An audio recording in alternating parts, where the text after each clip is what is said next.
Thank you. Thank you for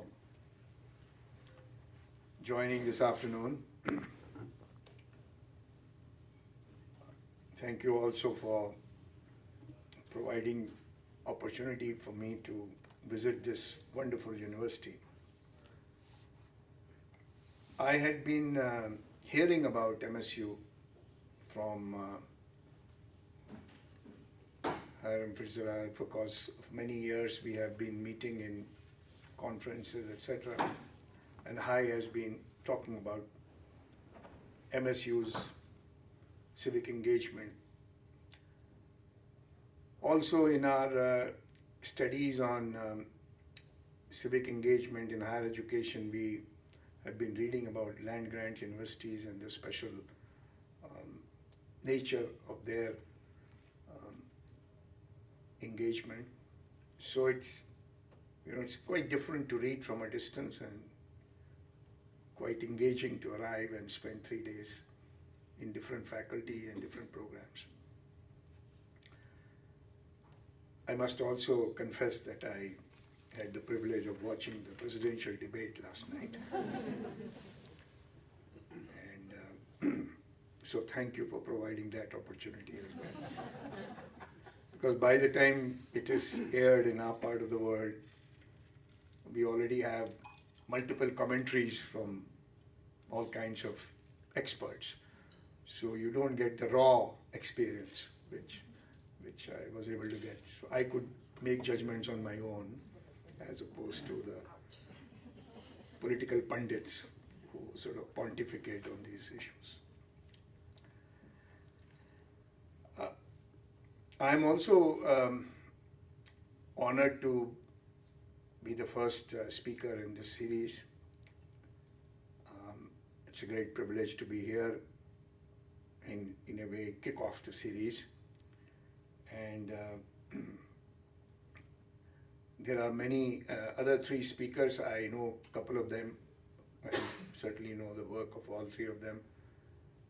And I think it's a wonderful initiative to create space for us to learn from the work that is going on here, and at the same time share what we are doing in different parts of the world. So thank you for kicking off this series today. In the framing of this presentation today, I have been not looking at the definitions of engaged university, because that's something that all scholars in a university can figure it out. And in any case, in a university setting, you can never have an agreement on definition, because if you did, how would the scholarly work proceed? So I am looking at it from a point of view of the part of the society with which university tries to engage. So if you may, I'm going to share my views from this lens of engaged, which university tries to engage.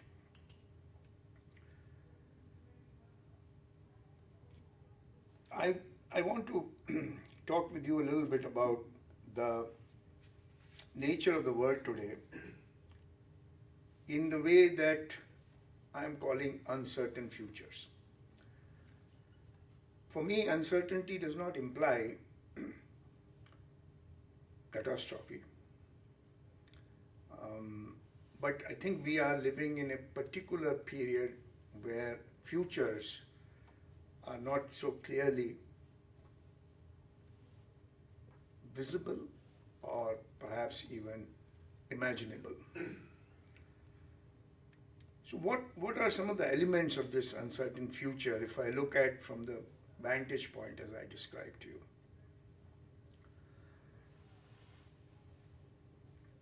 There is a unbelievable contradiction between prosperity and poverty today. Over the last 50 years, if you take post-World War II, 60 years. The way in which standards of living have improved around the world, the way well-being has improved, there are many diseases which we knew have been eliminated. Polio is only one example of that. Income levels, convenience levels, quality of nutrition, food, etc. At the same time, there is a vast section of our world which is very poor, which is not able to feed itself properly. Just a couple of weeks ago, there was a global hunger report that some of you may have seen. The fact that in 2016, we are preparing a global hunger report is the epitome of that contradiction. In some fundamental ways, this dilemma is not only for those who are struggling to survive, but I think it also challenges those who live in relative prosperity. Just 2 weeks ago, UNESCO and International Social Science Council released their biannual report. This time it is focused on growing inequalities. It's a compilation of research that has happened in the last 5 years on inequality trends. And it is talking about inequality not just in terms of wealth or income or what traditionally would be seen as economic criteria, but also on a number of other vulnerabilities, including violence and a sense of discrimination, disenfranchisement. So growing inequality is not a phenomena which is across nations, but in each of our countries, almost in each of our regions, we have growing inequality. And while a lot of discussion on sustainability focuses on environmental and climate issues, I believe that inequality in the face of growth and prosperity is not sustainable, neither for those who are poor and not for those who are rich. This is something that everybody has been talking about. The only point I want to emphasize here is that all the discourse from Paris Agreement and hydro HFCs and much of it focuses on inventing new technologies, and they have been labeled as green technologies. But there is very little emphasis being given by national, local, political, academic, intellectual leaders on the question of lifestyle. The problem of climate change is unsustainable lifestyle. And while I'm always amazed in this hotel, Kellogg Center, where I've been eating several meals, I open a menu card and I find a number of dishes which are vegan. And that's heartening. There are lots of more options of vegetarian food and this and that. In our parts of the world, more and more people are eating meat. While a lot more people are using bicycles around here, in our parts of the world, they are using three-wheelers, two-wheelers, four-wheelers. As if we have to all reach a level of exhaustion before we retrace our steps. And part of the problem is that we are thinking that somehow we will invent technologies, green, solar, wind, etc., which will solve this problem. I think it's very important to focus our attentions on questions of lifestyle.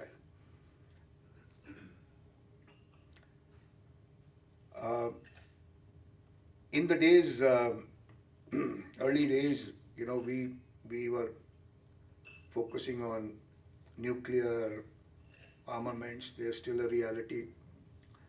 But while we are focusing on nuclear armaments, cyber wars are taking place. Cyber crimes have increased. And it's not just about presidential election, please. The people's lives are being affected. And part of the uncertain futures is communities and families returning to parochial, narrow identities, which creates a sense of xenophobia. So we are living in a world where access to new technology could connect us with anybody around the world instantaneously. But perhaps the same technology is now helping us to withdraw in a cocoon in some way and seek safety and security in that narrow parochial identity. And a lot of anger or disquiet or a sense of insecurity with dissimilar others is at the root of quite a bit of conflict and violence that our societies are facing. Despite whatever is the outcome of November 8 election and similar elections around the world, there is a way in which democracy is under siege. And it is under siege because formal institutions of democracy do not seem to be working for all. They seem to be working for a few. Some people have talked about elite capture of democracy, big business capturing formal democracy. But in the face of exclusion, many people feel disenfranchised. And this is not just those who are poor, who live at $2 a day, or who are living in remote rural areas. There's a lot of people living in cities, in lower middle class and middle class, who also feel disenfranchised. So if people's support for democracy is not there, then uncertainty will have to be dealt with in ways that may not be very palatable to humanity. Because at least democracy as a way of resolving our differences does provide an approach, not necessarily in its institutionalized form. One could add a number of other trends, but a combination of these create a sense of uncertainty. And that uncertainty is not for those of us who are, like my age, or, even for the young in some way. I want to also talk a little bit about the universities at crossroads, and I'm not just referring to MSU or American universities. In 2014, GUNI, Global University Network for Innovations, which is a baby of UNESCO, after the first UNESCO Higher Education Conference, convened a team to put together this volume, which is called Knowledge, Engagement and Higher Education, Contributing to Social Change. And why I put this picture here is because the discussion on knowledge, engagement, and higher education was a discussion at crossroads. On the one hand, we have massification in enrollment going on. If you look at Asian countries, some of the sub-Saharan African countries, the gross enrollment ratio is galloping forward in countries like China, India, Indonesia, Malaysia. But there is very little attention to issues of quality. Enrollment has been prioritized. And a large number of people coming out of higher education are finding that their degree and their knowledge with that degree is not enough to get them meaningful employment. In northern universities, particularly in Europe, where the local population enrollment is stagnating or declining, enrollment is being managed through what has come to be known as internationalization, which is a euphemism for students from other countries. In those societies, therefore, attracting students enrollment has become a bigger challenge, while in many of our Asian societies, providing a quality education to highly enrolling and rapidly increasing student body has become a challenge.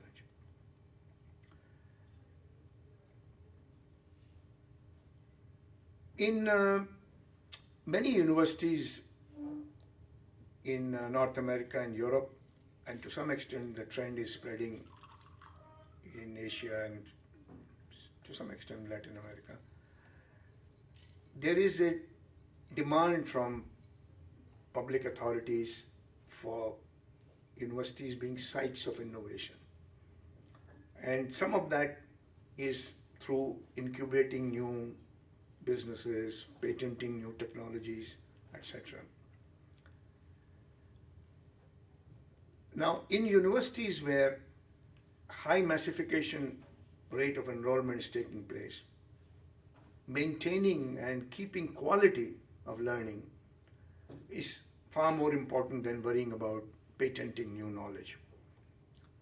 And in other universities, finding ways to disseminate new knowledge through innovation and through potential collaboration with business is getting.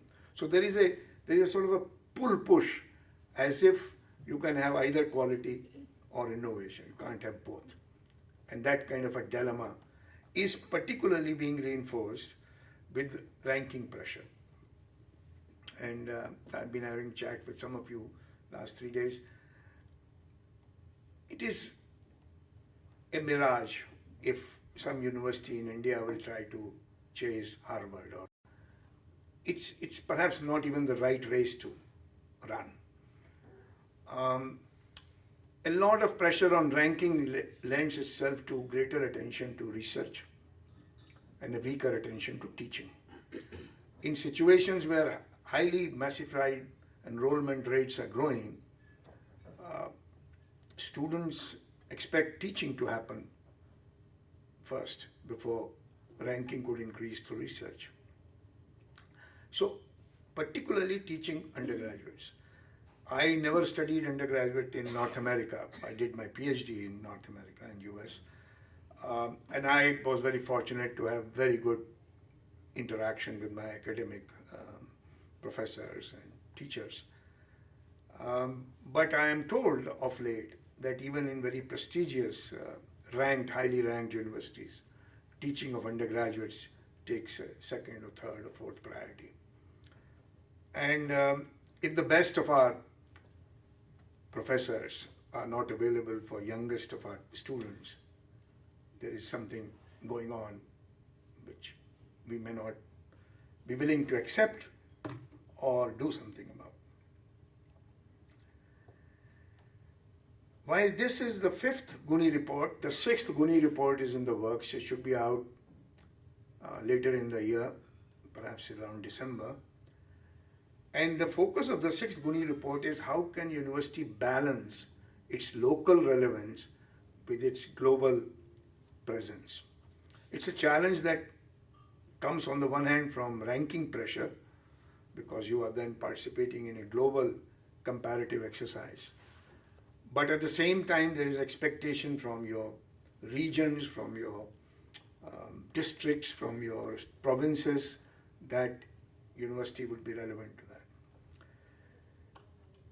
In two particular examples that you may have heard of recently, there was a big issue going on in Cape Town University in South Africa, where students were questioning colonial curriculum, and that the curriculum and pedagogy had not been modified after the 1994 post-apartheid constitution. Where indigenous people live, tribal people live in India, there are 5-6 universities which have opened in the last 10 years. And when the new generation of indigenous kids go to those universities, because their parents never went to high school or post-high school, they find a curriculum which is totally alien from their context. They find perhaps the curriculum in those universities is the same as the curriculum in Boston. And then it raises questions about both the curriculum and the way it is taught, the pedagogy, and the relevance of higher education, learning and research to the context in which institutions are set up. So it's a challenge, it's not something that can be easily resolved, but my general sense is that global relevance cannot be sustained at the cost of local relevance. So you can't be locally irrelevant and pretend that you can be globally relevant. Now you are fortunate here, as I have understood, in MSU, because you are anchored in the state of Michigan, and you have your sort of feet are deeply in the soil, so to speak. That's not necessarily the case in many other places. Now, given the uncertainties and given the crossroads in which universities are, I want to move on to talk a little bit about the question of how do we deal with the generation that is now occupying leadership positions in our societies, likely to occupy in next 20 years, and how can universities and higher education institutions contribute to a sense of building citizenship and strengthening democracy in everyday life.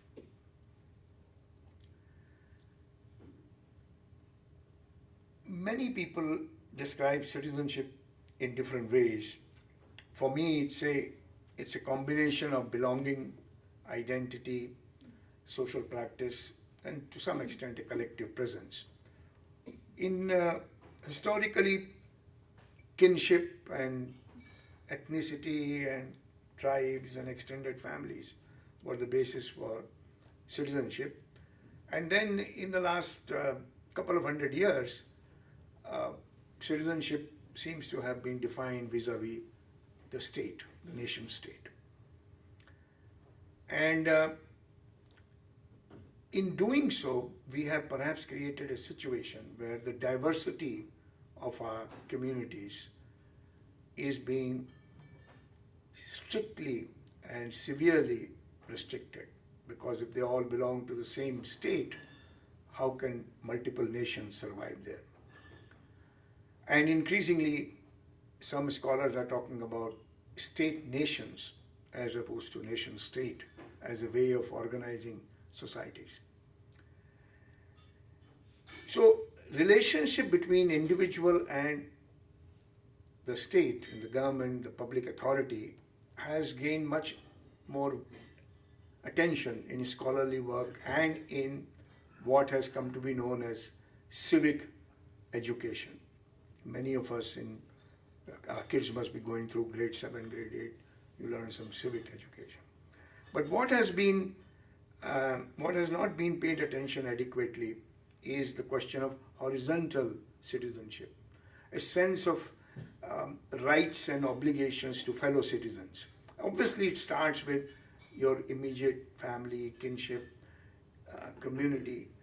But even in urban settlements where people from dissimilar backgrounds live together in a condominium community, they have to somehow figure out a way of cohabitation, because if you did not, every party would be affected. So this sense of interdependence horizontally and a sense of rights and obligations horizontally is something that has not been adequately addressed in citizenship.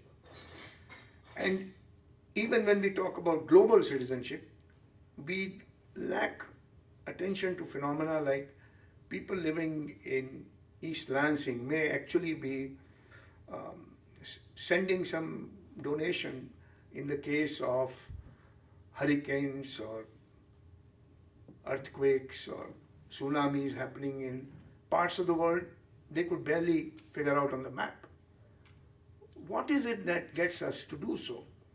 It is a sense of horizontal solidarity with fellow citizenship, which gets us to contribute towards that, even if we don't know them. I've never seen them, perhaps we'll never meet them, and perhaps don't even know the context in which those people live. So, in my view, building a democratic society has not been given enough attention. We have given much more attention to building a democratic polity. We have tried to create institutions where representative forms of democracy through electoral system have been stabilized. In some countries 2 parties, in some countries 20, at different levels of representation from federal to provincial to local. But what has not been paid enough attention is how do you build democratic societies? How do you create learning about dissimilar others as a part of your citizenship learning? And this is where universities, through their range of initiatives, including teaching and research, in my view, could play a very important role by enabling a younger generation to understand how others live and how they make their own meaning in life. This kind of a horizontal citizenship, in my view, is the essence of building a democratic society. The vertical authority, state, etc., is not something that is, that's already being discussed, paid attention. I don't want to spend too much time on that. But there is a question about legitimacy of those institutions. Those of us who believe in formal political democracy and believe that everybody should cast their vote religiously, and we do it ourselves, tend to sometimes feel that the younger generation is not so serious. Young people don't enroll for voting, they may or may not go for voting. And we may conclude, in my view, erroneously, that they are not interested in democratic politics. My sense is that they are, but their means of engagement with politics is politics in everyday life. Those of you who are active on social media would know how much more debate is taking place on issues of gender violence, gender exclusion, voice for the voiceless. Now, none of that may get reflected necessarily in the formal politics, which is the major disconnect at the moment. So the question of legitimacy has become far more critical than the functioning of those institutions as forms of democracy. The point about local participation, I tend to approach the question of citizenship, therefore, beyond the question of being a voter and a question of being beneficiary.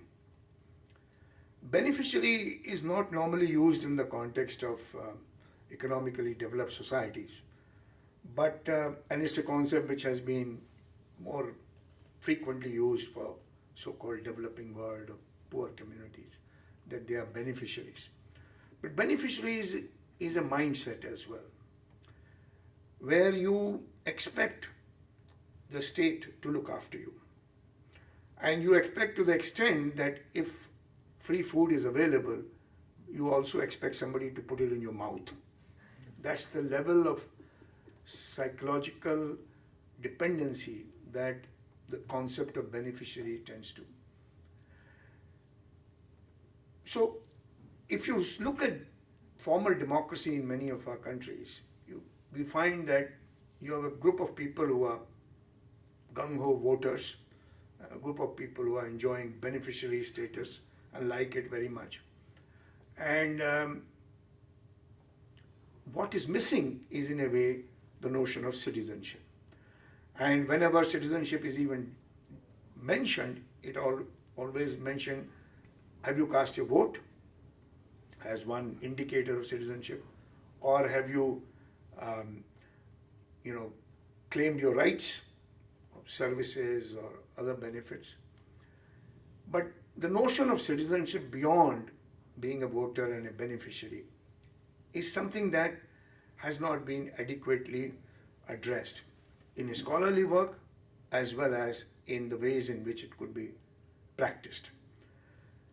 So I'm coming at this question that how horizontal citizenship, horizontal relations, democracy in society, in social context could be strengthened, not at the cost of citizenship vis-a-vis the state, not at the cost of formal political participation, but going beyond. It's sort of a notion of participatory democracy or democracy in everyday life. And the question that you may wonder is, what has universities got to do with it? And how can universities contribute towards this? So given the way I understand uncertain future, I see challenges to social and political democracy, democracy in society, democracy in politics, democracy in economy, as the biggest threat coming from a variety of factors that I mentioned. And learning about citizenship in an engaged university is the essence of my meaning that I provide to an engaged university. An engaged university can play a role in developing this by doing a number of things, and several of you in MSU are doing them very well. But it is not a sense that is more widely shared at the moment. Much of the discussion on engagement, university community engagement, focuses on the third mission of university. Research and teaching as first and second, and the third being service. So engagement gets ghettoized, if I may use that word, ghettoized in service function. And the research and teaching mission of the university remains untouched with the perspective of engagement. So what would engaged university look like if we were to view it in this sense? First of all, engaged university will recognize that knowledge is produced in living, in life. Some of it is produced in laboratories, but quite a bit of produced in life as well. What it implies is that it recognizes multiple forms, modes, and cultures of knowledge production. It does not privilege one over the other. It doesn't put them on a vertical totem pole saying this is superior, this is inferior.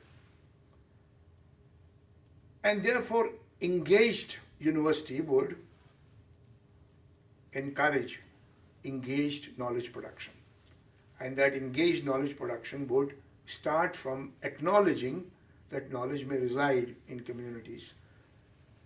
Agricultural universities, the kind that your heritage is, universities working on fishery, livestock, forestry, they willy-nilly had to acknowledge this, that farmers were knowledgeable. After all, farmers existed before universities came. Farmers survived before agriculture science was taught. So they must have done something right to be able to provide food earlier, before colleges of agriculture came into being. But that may not be necessarily true for many other disciplines in academia.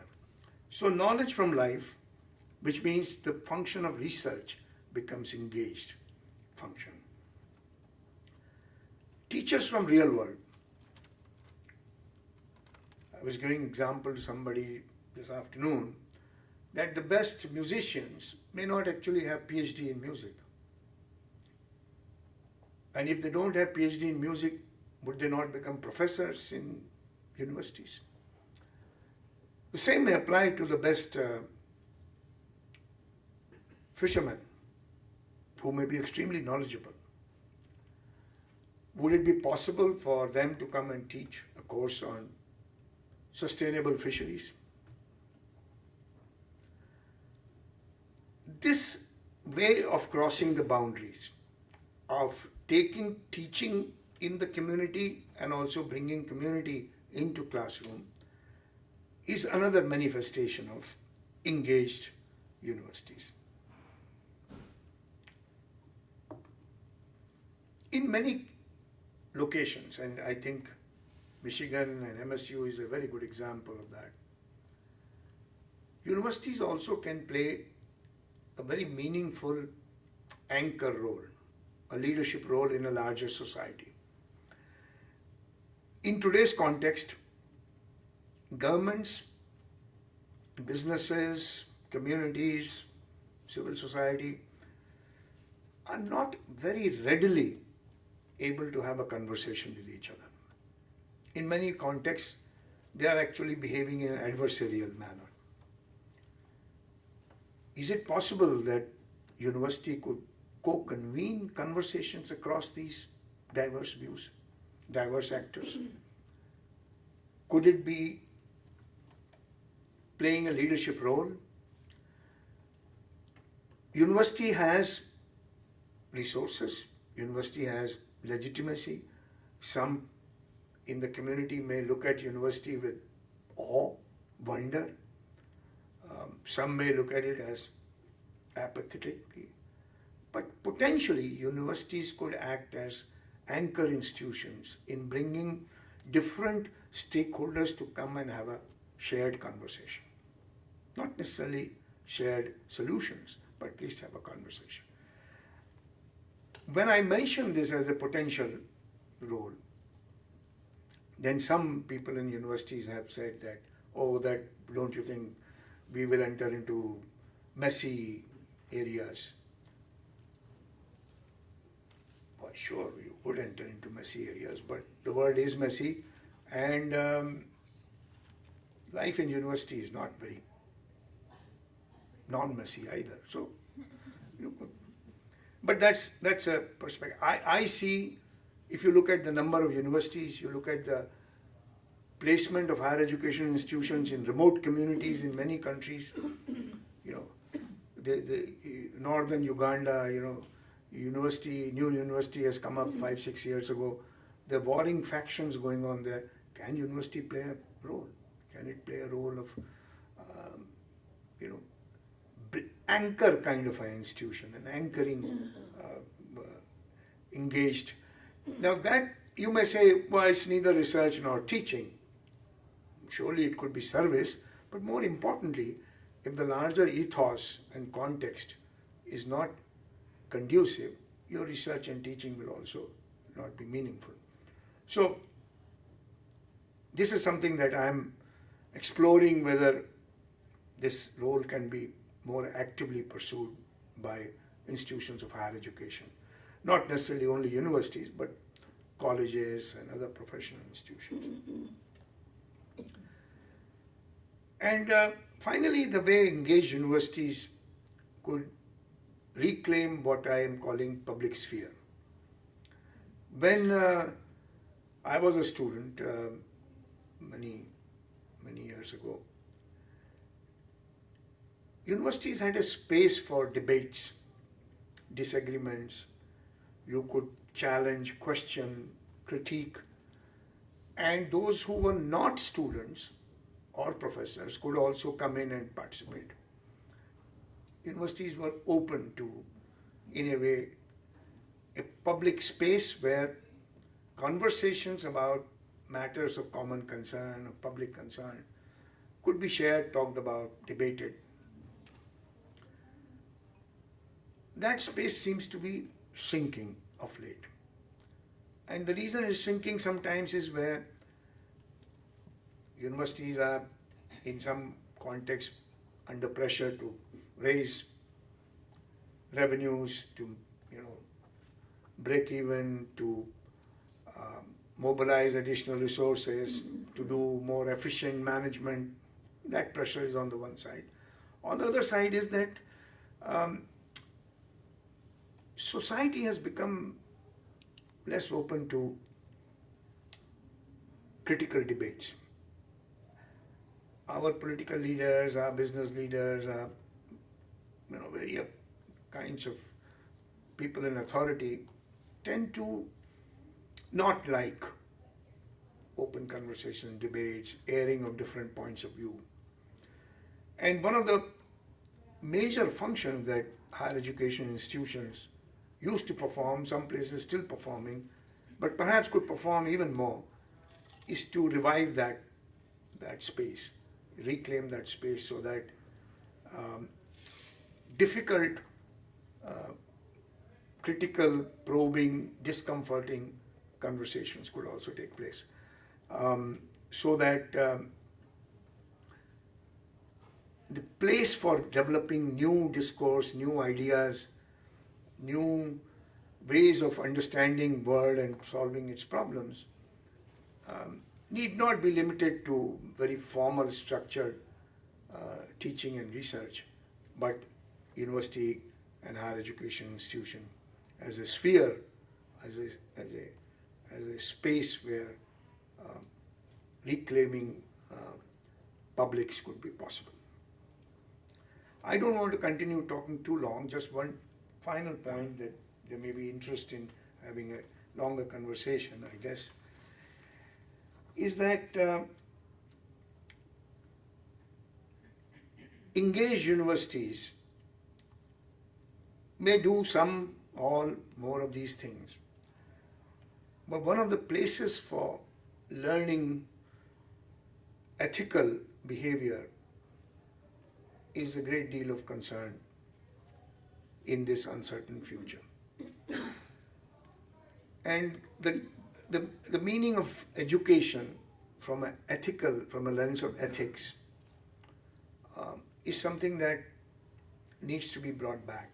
I have recently come across some business courses where they have started talking about ethics in business. But ethical questions in the way we prepare the next generation of our students and leaders is something that has been not on the table in the same way as perhaps the future requires. So I brought these books because Rob referred to it. This is a study we did on strengthening community-university research partnerships. And the second book is on knowledge and engagement, in addition to the ones you saw. I've given a set to Bert. I'm going to leave a set with Department of Community Sustainability because they have been engaging with me more enthusiastically. So thank you very much. Let me stop here and then we may have a conversation. Thank you.